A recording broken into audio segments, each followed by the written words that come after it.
Dodate li ovo u vodu, prljavština će se odbijati od svih stakala. Ali to nije sve. Ne samo da će vaši prozori na kući ili automobilu duže ostati čisti, već se neće jako zamagljivati ni ostavljati otiske prsti. Zvuči nevjerovatno, pa moguće je, a potreban vam je samo jedan jeftini sastojak. Iako se prljavština može ukloniti vodom i deterđentom, vrlo brzo će se ponovo nakupljati i prozori će se zamagliti. Želite li produžiti čistoću prozora, spriječiti zamagljivanje i ostavljanje otiska prsti? Postoji jednostavno rješenje. Posjetite obližnju ljekarnu i kupite farmaceutski glicerin.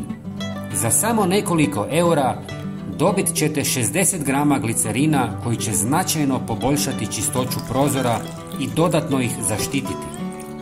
Glicerin pomiješan s vodom ostavit će nevidljivi zaštitni sloj na staklu koji otežava zamagljivanje, taloženje prašine i prljavštine. Ali mi ćemo još dodatno unaprijediti ovu smjesu dodavanjem jednog sastojka. U litru tople vode dodajte 1 žlicu farmaceutskog glicerina, a zatim ulijte 100 ml bijelog octa ili 80% alkohola. Sve dobro promiješajte i napunite bočicu sa raspršivačem. Ako želite, možete staviti i više octa.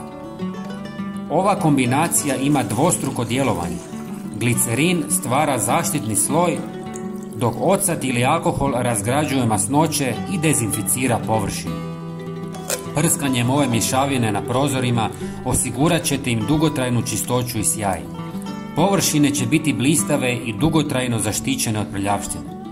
Podijelite ovaj koristan trik s prijateljima kako bi i oni mogli uživati u savršeno čistim prozorima. Hvala vam na podršci.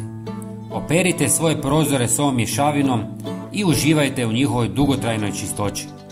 Hvala vam još jednom i veliki pozdrav!